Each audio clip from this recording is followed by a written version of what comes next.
Bonsoir à tous, amis sportifs et bienvenue dans Sport Actualité. Les titres.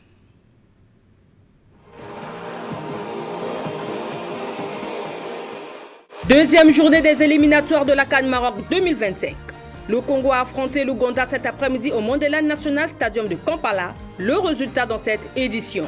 En amical, l'AS Otto s'est imposé 4 buts à 1 contre Vita Club de Kinshasa avant de retrouver Black Bull en Coupe de la Confédération. Volleyball, Jean-Claude Mopita a été réélu à la tête de la FECOVO au terme de l'Assemblée générale élective tenue ce lundi. En tout cas, c'était les titres de ce sport actualité. En tout cas, pour en parler avec moi sur ce plateau, Réel Tony Luboko et Gelati Onje Ndokayo. Gelati, bonsoir à toi. Bonsoir Alexis. Bonsoir à vous également. Bonsoir Alexis Bokatola. Voilà, les dés sont jetés. Ce n'est plus un secret pour personne. En tout cas, nous savons tous que le Diable Rouge vient de perdre à Kampala 2 buts à 0 en faveur des crânes de ce pays. En tout cas, c'est une joie de courte durée pour les Congolais. Ça n'a duré que quelques jours, 2 ou 3 jours de plus. Et puis, voilà, les Congolais sont repartis vers une vraie désillusion. Et nous repartons vers la case départ. Les défaites nous suivent toujours. Et aujourd'hui, nous avons encore été battus. Gelati, on disait, est-ce que c'était prévisible qu'à Kampala, les Diables Rouges pouvaient perdre cette rencontre? Bon, on ne s'attendait pas à une défaite, peut-être à un match nul. Mais c'est le football, vous savez, tout peut arriver. Et ce qui s'est passé au niveau de Mandela National Stadium, l'entraîneur a fait ses choix et que peut-être les joueurs n'ont pas pu respecter ses choix. Et aujourd'hui, le Congo encaisse 2 buts qu'on espérait peut-être l'égalisation lors de la seconde mi-temps, mais cela n'a pas arrivé. Les Ougandais ont inscrit le deuxième but fatidique qui a en tout cas annulé toutes les chances des Diables Rouges pour revenir dans ce match. Et ce qui reste à faire, c'est que ils sont toujours en mission, la mission continue.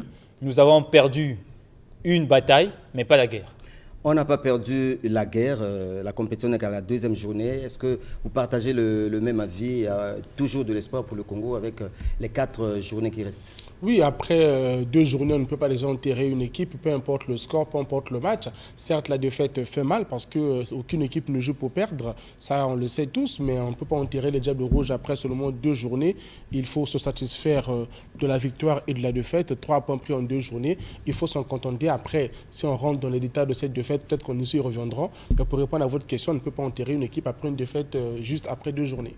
C'est un 4-4-2 que le coach Isaac Ngata a choisi ce soir à Kampala avec 2 attaquants, Gangavula et Mons Baswamina, et avec 4 milieux du terrain. Il y a Antoine Makumbu qui a démarré la partie.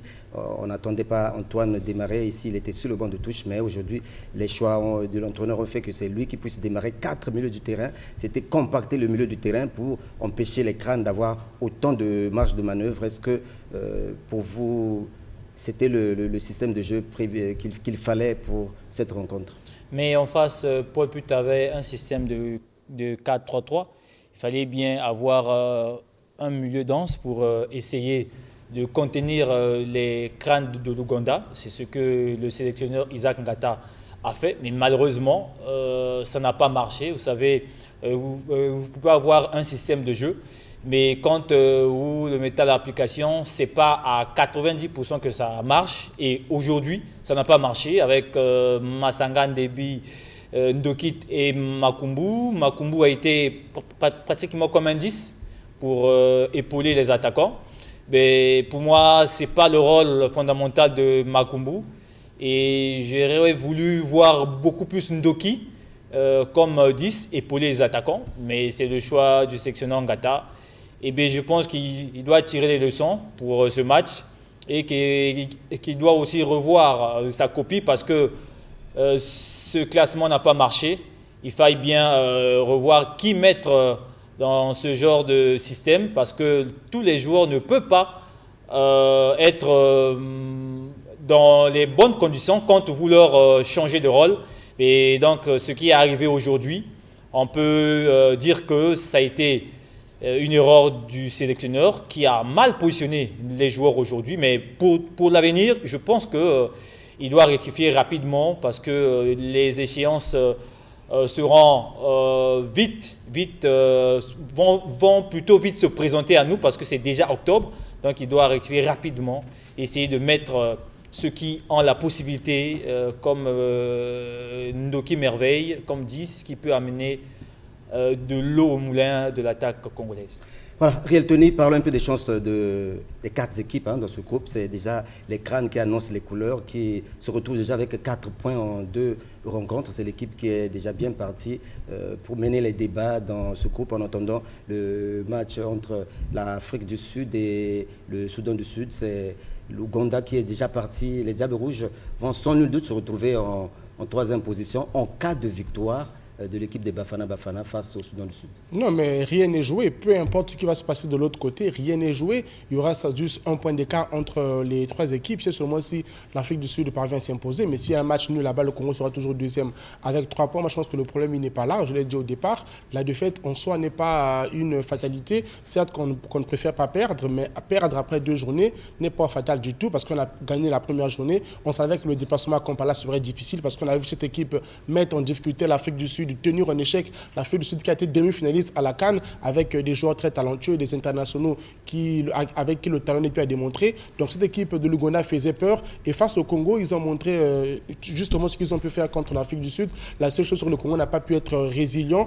Lorsqu'on voit la composition alignée par Paul Put avec ce 4-4-2 par Isaac Ngata plutôt, moi je ne suis pas surpris de ce 4-4-2 parce que Ngata s'est rendu compte que le 4-3-3 n'a pas trop marché au premier match aller parce que Ngavula n'arrivait pas lui seul à jouer ce rôle de buteur. Il a voulu peut-être le mettre 2 joueurs, mettre Monstre Samina qui pouvait également avoir le flair du buteur. Malheureusement, ça n'a pas payé. Makumbu, il joue un peu au ralenti. Malheureusement, c'est un joueur qui est plus fort lorsqu'il rentre que lorsqu'il commence.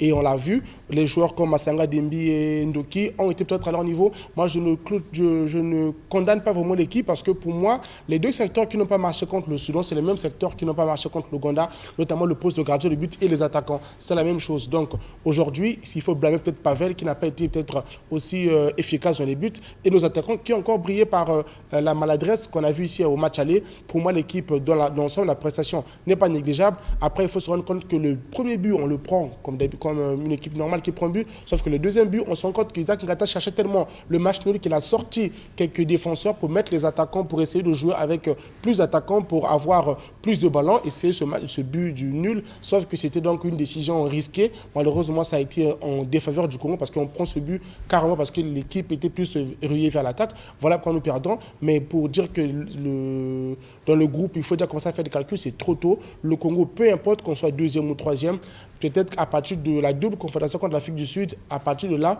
on pourra cette fois-ci se positionner pour la suite. Mais pour l'heure, rien n'est décidé. Qu'on reste 2e ou 3e, ça se joue sur 1 point. Si nous sommes 3e et on peut être 2e, c'est seulement si l'Afrique du Sud fait match nul. Pour moi, ça reste ouvert. Il faut juste, comme l'a dit Gelatier, retenir les leçons de cette défaite et essayer d'être plus fort. Parce que l'Afrique du Sud nous attend en double confrontation. Ça ne sera pas facile. Il faudrait chercher un match nul contre l'Ouganda, mais on savait que ça sera difficile. Malheureusement, on s'incline. À défaut de la victoire, on perd, même si le match nul était envisageable. Donc il faut se projeter cette fois-ci vers le prochain match. Mais ils n'ont plus enterrer cette équipe parce qu'elle a fait ce qu'elle pouvait. Il faut aussi voir le rapport de force. L'Ouganda est un peu plus devant par rapport à l'histoire récente. Ils ont un entraîneur plus expérimenté que le nôtre. Même si nous également, on avait des arguments avec notre équipe, malheureusement, le résultat n'a pas été en notre faveur. Il faut peut-être plier bagage, rentrer et se projeter au mois prochain pour négocier cette double confrontation contre les Bafana.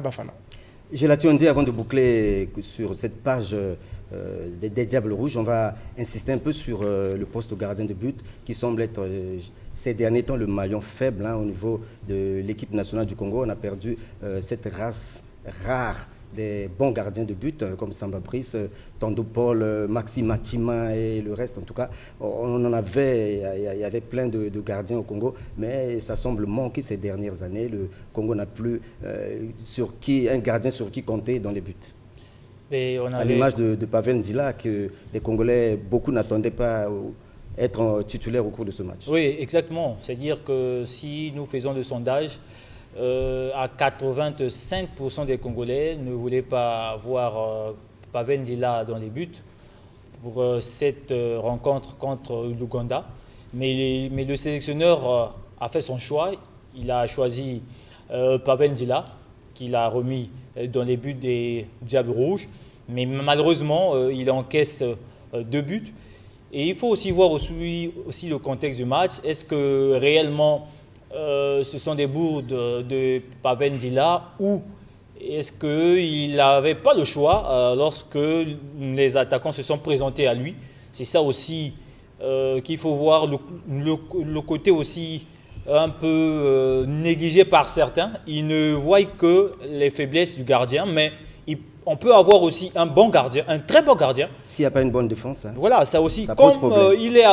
Il est l'autre là, soit abandonné à lui-même, ou bien il y a des joueurs qui savent comment mettre le ballon au fond de filet. Il n'a pas le choix. Il ne peut que s'incliner. De ce point de vue-là, ils ont raison, mais ils ont aussi tort parce que un gardien, s'il a aussi une bonne défense, il peut faire aussi des clean sheets. Mais pour les Diables Rouges, en ce net moment, comme vous venez de dire, à l'époque, nous avons eu des bons gardiens. Ils sont bons également, mais on espère qu'ils vont se racheter dans les prochaines confrontations parce que c'est très capital ces éliminatoires pour le Congo.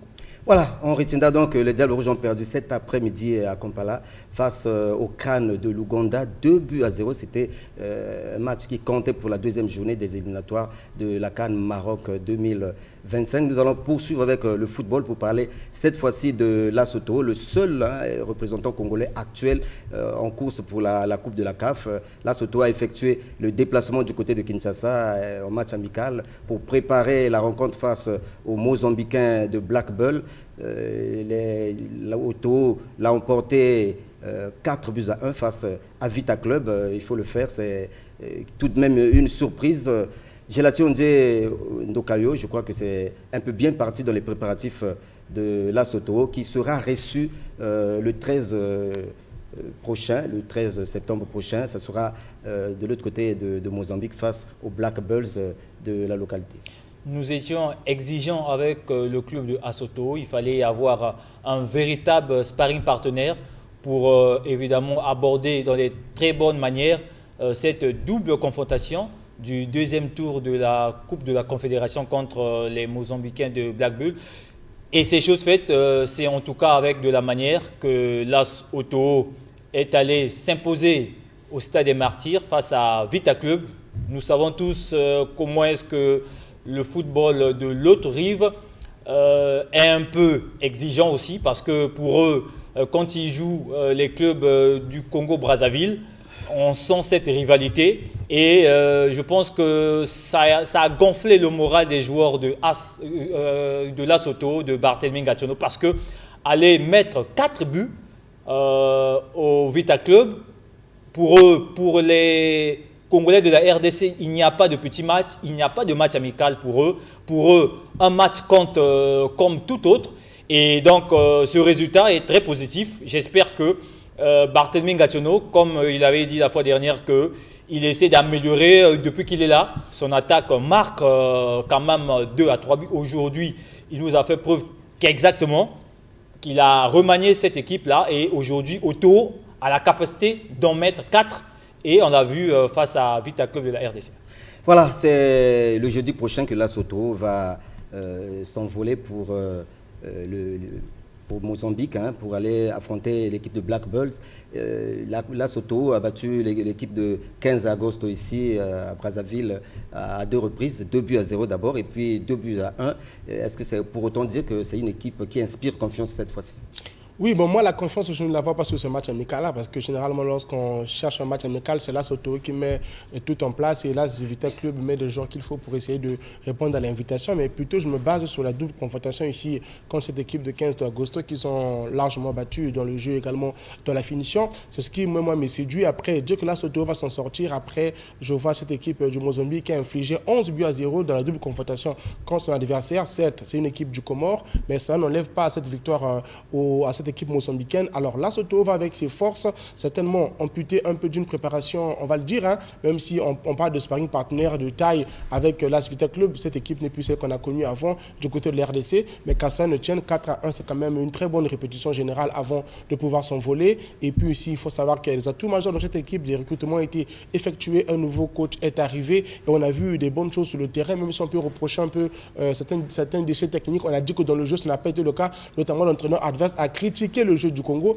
mais ici, Barthélémy Gattuso, qui a fait le meilleur pas, sachant ce qui ne va pas, peut arranger ce qui n'a pas marché. Je pense que les voyages sont ouverts pour le Congo, notamment pour Lesotho, de pouvoir, pourquoi pas, chercher cette phase de poule en gagnant cette double confrontation. Et comme on commence à l'extérieur, ça peut être bénéfique pour, peu importe le résultat, finir à la maison. En tout cas, nous parlons de phase de poule hein, pour Lesotho, intégrer les phases de poule. 2019, c'était le cas pour cette équipe. 2021 également, Lesotho cherche est à la quête d'une troisième participation dans la phase de poule. Est-ce que c'est déjà bien parti pour accéder à la phase de poule cette fois-ci? Cette fois-ci, comme Lesotho a commencé depuis le début, en phase préliminaire, il a quand même essayé de faire la différence lors des précédentes rencontres. Aujourd'hui, avec l'expérience qu'a déjà cette équipe, pour moi, je pense que ça ne sera pas impossible, mais ça sera difficile. Mais tout reste ouvert parce que Lesotho nous a prouvé qu'ils ont des armes à faire valoir, qu'ils ont une équipe capable de jouer n'importe quelle équipe aujourd'hui. Et malgré quelques déchets techniques, le coach Barthélémy saura comment y remédier parce que, vous savez, tout n'est pas parfait dans une équipe. Et c'est au fil des matchs qu'une équipe essaie de mettre tout en place pour essayer de s'amender. Je pense bien que cette double confrontation permettra à Lesotho de revenir encore dans une fois de plus dans la phase de groupe de la Coupe de la Confédération. Et ça sera très bien pour le Congo parce qu'une fois que Lesotho va intégrer cette phase de poule et après cette phase de poule, si Lesotho termine deuxième, ça sera une très bonne chose pour le Congo. On envisagera peut-être avoir d'autres représentants de plus lors des prochaines éditions. Donc on espère voir Lesotho dans la phase de groupe. Je crois qu'il faudrait bien qu'au niveau de Lesotho, les dirigeants puissent s'inspirer un peu des exemples des autres, de l'expérience de l'AC Léopard de Dolisie, par exemple, qui a permis au Congo d'avoir 2 places supplémentaires. Je crois que c'est de bon augure de pouvoir regarder ce que les autres ont fait pour pouvoir facilement engranger des victoires et aller loin dans la course au niveau des phases de poule et pourquoi pas glaner le trophée mis en compétition.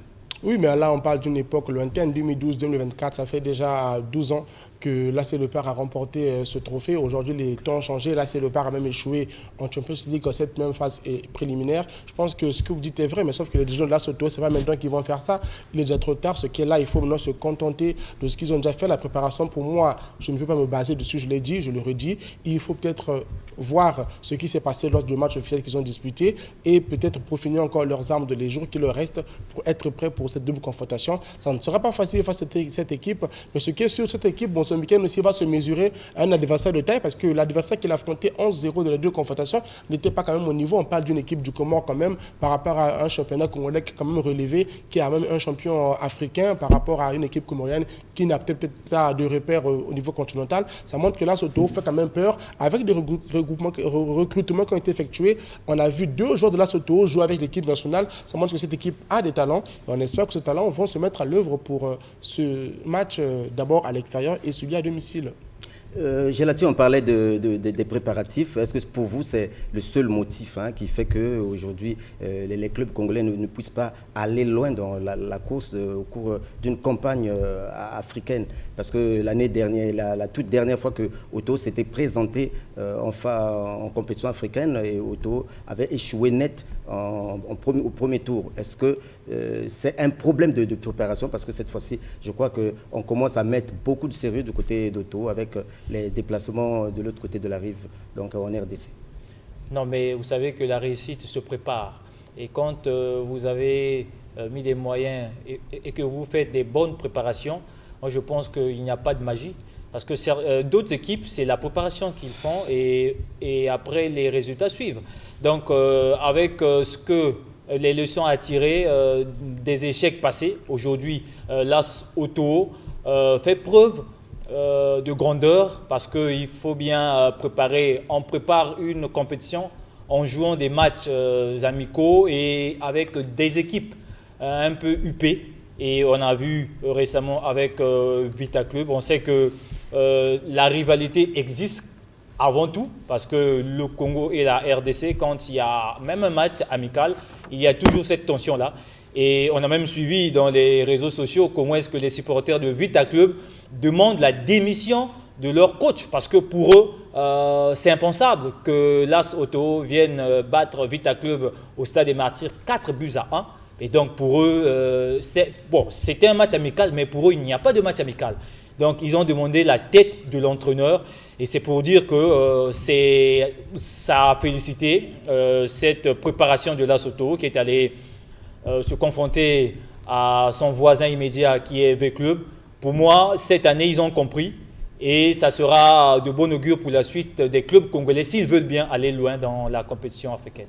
Peut-être un dernier mot sur... Non, mais je souhaite tout simplement bonne chose à l'AS Oto.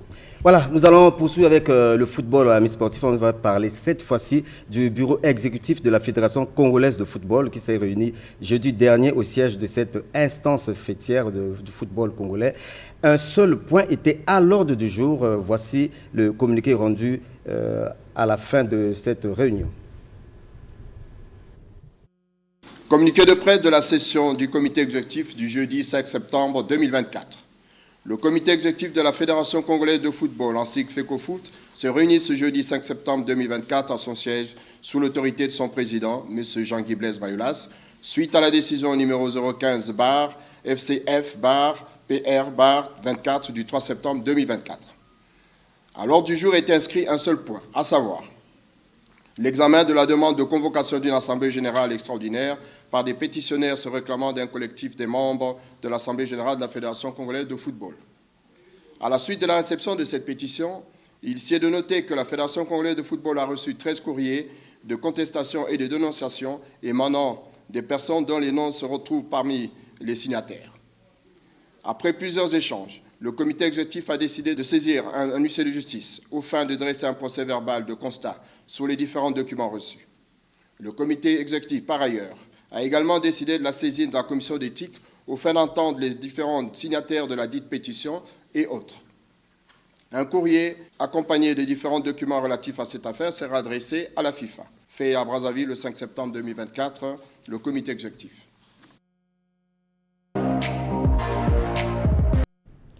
Nous allons partir à Point Noir pour parler des entraîneurs. En tout cas, quelques entraîneurs de la ville Océane viennent de prendre part au stage de formation pour l'obtention de la licence CAFC. L'activité s'est déroulée sous la houlette du directeur technique national de la FECOFOOT, Pascal Blin, et de Jean-Éloi Monkou, instructeur CAF, Florence Ngouma.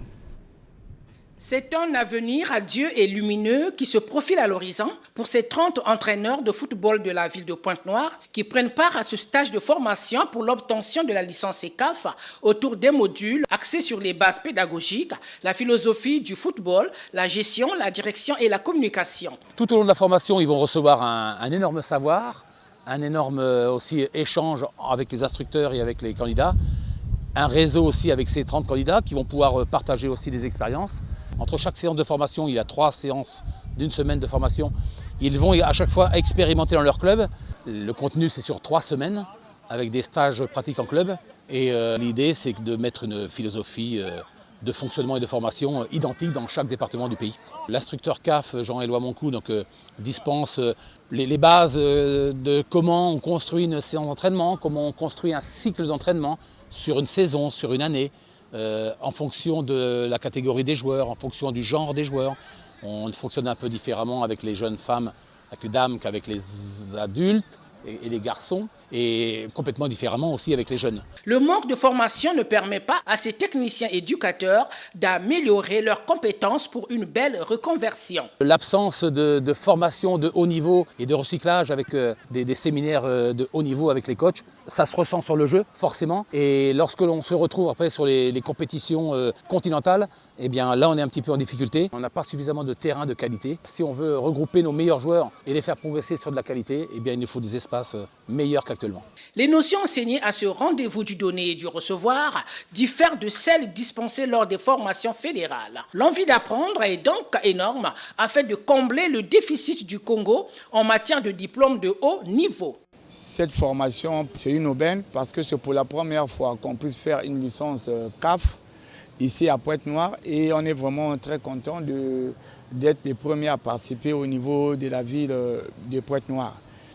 Donc c'est vraiment une chance pour nous parce que depuis qu'on a changé les terminologies, on a annulé toutes les licences fédérales qui existaient. Ça n'existe plus.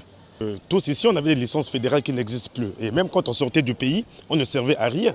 Après Brazzaville et Pointe-Noire, Pascal Blas, accompagné de Jean-Éloi Mancou, instructeur CAF, reprendra son bâton de pèlerin dans d'autres départements de la partie sud, ainsi que ceux du nord du Congo.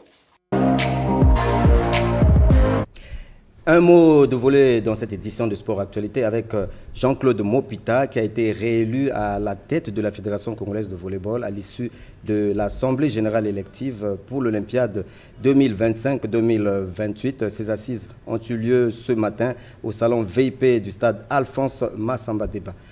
Témoins de l'événement, Luz Ernest Bakala et Destin Gobila.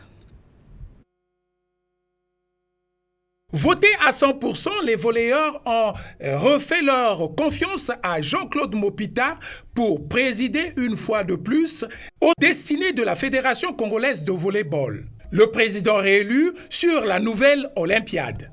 Notre vision s'articulera pour les 4 années à venir sur 2 démarches à privilégier. La concertation, l'engagement.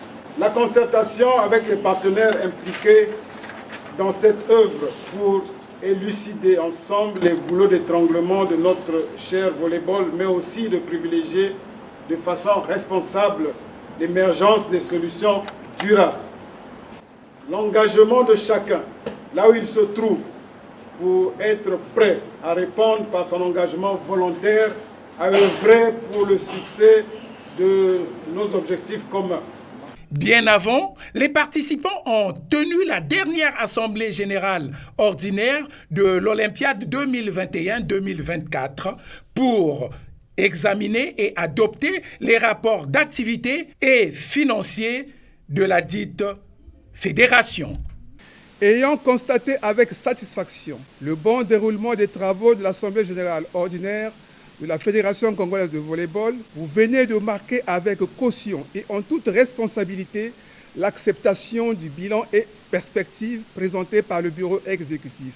L'occasion est toute indiquée d'adresser nos vives félicitations au bureau exécutif pour le travail accompli malgré les insuffisances constatées. Au sortir de cette assemblée générale élective, le président Jean-Claude Mopita a exhorté les participants, anciens comme nouveaux, à privilégier l'éthique et la cohésion pour le bon développement de leur noble discipline. Et puis, les Jeux paralympiques de Paris 2024 ont pris fin hier au terme d'une cérémonie de clôture riche en couleurs. Les 2 athlètes qui ont représenté le Congo n'ont pas remporté de médaille, mais ont compéti avec honneur et dignité. Réel Tony Luboko pour le commentaire. La ferveur exceptionnelle que la France a connue lors des Jeux Olympiques de Paris 2024 s'est prolongée avec les Jeux Paralympiques qui ont pris fin en transe musicale.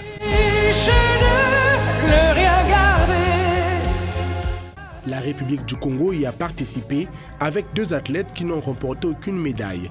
Mireille Nganga, 48 ans, en 2 temps a participé aux épreuves de la catégorie sportive F56, lancer de javelot à 6 femmes le 2 septembre et au lancer de poids à 6 femmes F57 le 4 septembre. Emmanuel Grasse Mwambako, 35 ans en para-athlétisme 100 mètres hommes, catégorie sportive T11, avec l'aide de son guide Sharon Victor Lusanga, a participé au premier tour série 4 des épreuves de qualification le 4 septembre.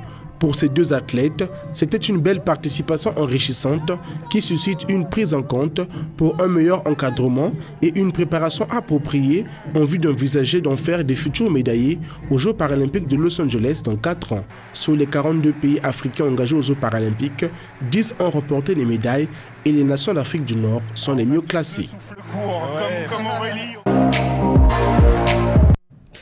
Tennis, le tournoi U12 zone 3 Afrique centrale qui a regroupé le Cameroun, la RDC et le Congo, pays hôtes en simple et double filles et garçons, a pris fin le 4 septembre dernier avec la qualification du Cameroun en 2 versions filles et garçons pour le tournoi africain au Botswana. Gelati Ondje Ndokayo. C'est le Cameroun qui représentera la zone 3 au tournoi des champions de la zone Afrique au Botswana en fin d'année. La dernière journée, aux allures d'une finale, n'a pas profité à la République du Congo, qui n'a pas pu monter sur la première marche du podium en version fille.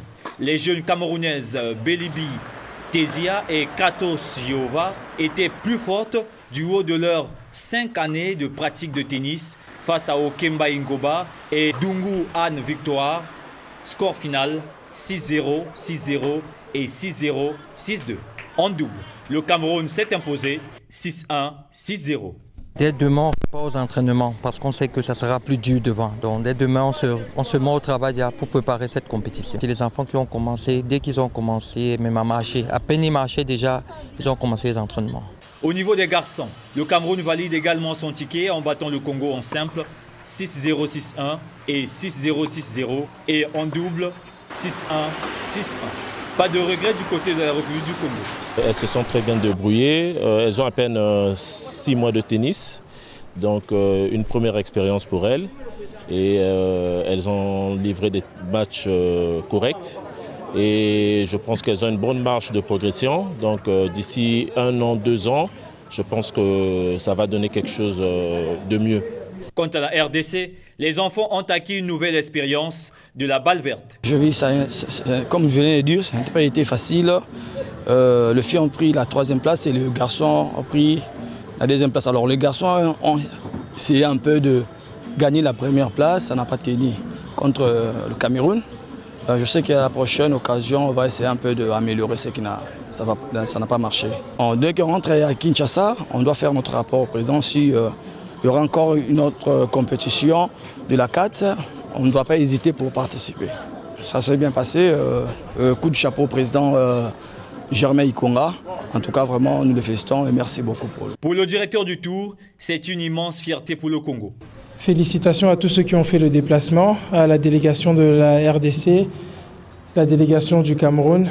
Félicitations à vous pour la victoire. Au niveau africain, on n'a pas encore énormément de filles qui viennent pour compétir. Donc mention spéciale à vous et vraiment je tenais à ce que tout le monde félicite ces filles-là, ces jeunes filles-là qui sont venues ici au Congo pour compétir.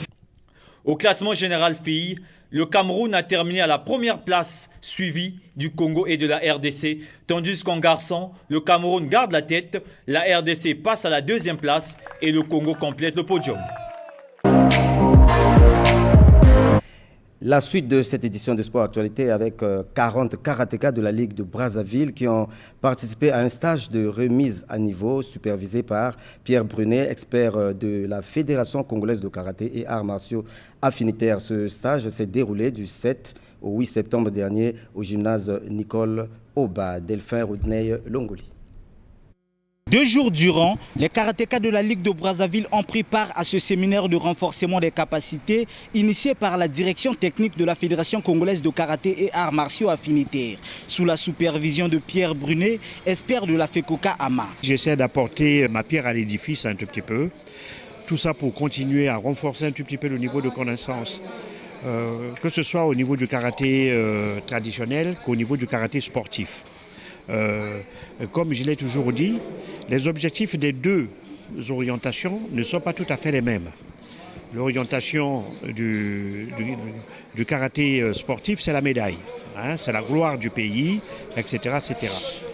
Le karaté traditionnel, il va apporter beaucoup plus de choses parce qu'il va s'inscrire dans la durée et dans la vie d'un pratiquant. Ce stage a regroupé 40 participants repartis en 3 ateliers qui ont approfondi leurs connaissances en kata et bunkai ainsi qu'en comité de compétition et traditionnel. Au terme de cette session de formation, les participants ont été émus de participer. C'est une très grande joie. Le grand maître Brunet nous a appris beaucoup de choses sur le karaté traditionnel. Pour nous, c'est bénéfique pour les apprenants. Et ça, c'est pour la première fois que c'est passé au Congo. Clôturant ces séminaires, le président de la Ligue de Brazzaville a encouragé l'initiative tout en remerciant l'expert et les entraîneurs qui ont animé ces séances. Monsieur l'expert, accompagné de monsieur le directeur technique national et son staff, nous vous remercions infiniment. Monsieur les stagiaires, vous avez pu capter les techniques qui ont été enseignées et c'est comme ça qu'on apprend. Faites l'application dans vos différents clubs. Cette édition de Masterclass a été couronnée par la remise des attestations de participation aux apprenants. Toujours au karaté, l'Assemblée générale élective de la Fédération congolaise de karaté arts martiaux affinitaires au titre de l'Olympiade 2025-2028 aura lieu le 25 septembre prochain. L'annonce a été faite au cours de la conférence de presse de la commission électorale indépendante de la FECOCA-AMA, d'où la clôture des dépôts des dossiers est intervenue le 5 septembre dernier. Retrouvons Delphin Rodney Longoli. Le président de la commission électorale indépendante de la Fédération congolaise de karaté et arts martiaux affinitaires, Jean Galesami Ibombo et ses membres ont animé une conférence de presse pour éclairer l'opinion sur les missions et le chronogramme d'activité de la dite commission. Nous allons travailler en toute impartialité. Sincèrement, je ne suis pas un homme de sentiments. J'apprécie le technicien. 1, dans la compétence technique. 2, dans l'efficacité technique. 3, dans l'efficience. Ce n'est pas des profanes qu'on a mis, c'est des gens qui connaissent. Nous, on regarde aussi le profil. Où le candidat à la présidence de la fédération doit avoir un projet de développement sportif. Il faut dire ce que vous voulez faire du karaté et de ces arts martiaux affinitaires lorsque vous passerez président. Devant les chevaliers de la plume et du micro, Jean Galesami Ibombo affirme que le travail de cette commission est basé sur les tests du ministère en charge des sports et de la fédération. Nous allons travailler pour que cette élection soit transparente. Il n'y aura pas de tricherie. Si tu as un niveau de 3e, tu vas être président de la fédération. Tu es perdu toi-même. On m'a nommé, je n'ai jamais demandé comme un homme. Là, c'est le samouraï qui vous parle. Ce jour-là, toutes les dispositions seront prises. Si tu as échoué, tu vas troubler l'ordre public, tu vas te retrouver en prison. En sa qualité de cofondateur de la FECOCA-AMA, il a également promis de garantir une transparence totale de la commission électorale aux assises du 25 septembre 2024. Voilà, nous allons revenir sur le football avant de mettre un terme à cette édition de Sport Actualité. Nous allons reparler football avec les Diables Rouges du Congo qui auront une double confrontation lors de la 3e et 4e journée de ces éliminatoires de la CAN Maroc 2025. Ce sera avec les Bafana de l'Afrique du Sud. Est-ce qu'il y a un souhait à émettre avant ces deux échéances sportives? Alexis Bokatoula, lorsqu'il y a eu le tirage au sort, l'adversaire qu'on redoutait, c'était l'Afrique du Sud. On se disait que certainement avec le Soudan du Sud et l'Ungoda, on prendra des points. Malheureusement, on n'en a plus que 3 sur les 6 possibles. Là, il faut se heurter au grand de ce groupe qui est l'Afrique du Sud, même si l'Afrique du Sud a fait match contre l'Ouganda. L'Ouganda nous a battus, ça montre que l'Afrique du Sud, l'Ouganda, ce n'est pas une équipe à négliger. Bon, là, l'Afrique du Sud va forcément chercher à se relancer, surtout par rapport à leurs résultats de demain, surtout s'ils ne gagnent pas, ils vont peut-être s'acharner sur le Congo, permettez-moi le mot, pour essayer de se rattraper. Alors là, ça sera mal pour le Congo, parce que le Congo commence à l'extérieur, cette équipe est très forte, on espère qu'on pourra peut-être avoir un match nul et peut-être gagner ici à domicile, mais je crois que la victoire, c'était celle de l'Ouganda qu'il fallait chercher, parce que contre l'Afrique du Sud, c'était difficile, mais on a perdu, on ne peut rien faire. Il faut peut-être croiser les doigts, espérer que la prochaine convocation, Isaac Ngata va en tout cas miser sur le poste d'attaquant. Regardez, aujourd'hui, il a sorti Bassomina pour mettre Mbungu, il sort Makumu pour mettre Makwana, Poitiers pour mettre Ibarra Prince. Il a fait jouer 3 attaquants ce soir pour essayer de chercher le but de l'égalisation qui n'a pas réussi. Donc sur les 5 attaquants qu'il a convoqués, il a fait jouer presque tous les 5 en 2 matchs pour montrer qu'il cherchait des solutions en attaque qui ne sont pas arrivées. Il doit peut-être peut-être réfléchir à chercher un meilleur attaquant, plus adroit devant le but, et aussi au niveau de gardien de but, essayer de titulariser Mafouvi parce que Pavel n'a pas été trop en forme lors de ces 2 dernières journées. Gélatio Ndie, ce sont plusieurs Congolais, en tout cas les supporters, hein, les férus du ballon rond. D'aucuns souhaiteraient voir le retour de l'ancien capitaine Thierry Bifuma. Le Congo marque très peu de buts. On a suivi tout à l'heure les statistiques d'un point de vue des joueurs qui ont été alignés. Il y a eu un seul tir cadré. Beaucoup d'options offensives hein, du côté d'Isaac Ngata, mais aucun but marqué. Et dernièrement ici, c'était le jeudi, on a vu comment les Congolais manquaient de sérénité et étaient maladroits devant les buts. Est-ce que pour vous, vous souhaitez également le retour de Thierry Bifuma dans le poste avant-centre qui pose problème aussi dans l'équipe congolaise? Vous savez que le sélectionneur est responsable de ses choix. C'est lui qui convoque, parce que s'il y a une victoire ou une défaite, c'est à lui qui incombe la responsabilité.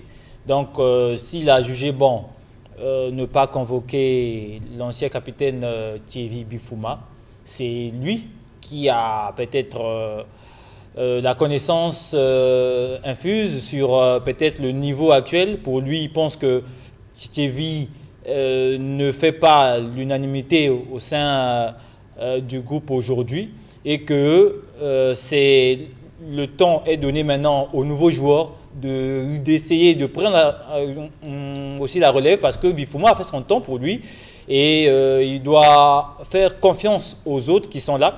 Mais pour moi, je pense que étant donné que Bifuma joue de l'autre côté de l'Iran, on a vu sur les réseaux sociaux lorsqu'il a marqué ce fameux coup franc, tout le Congo était content de le voir encore une fois de plus avec les Diables Rouges. Mais cela n'a pas été le cas.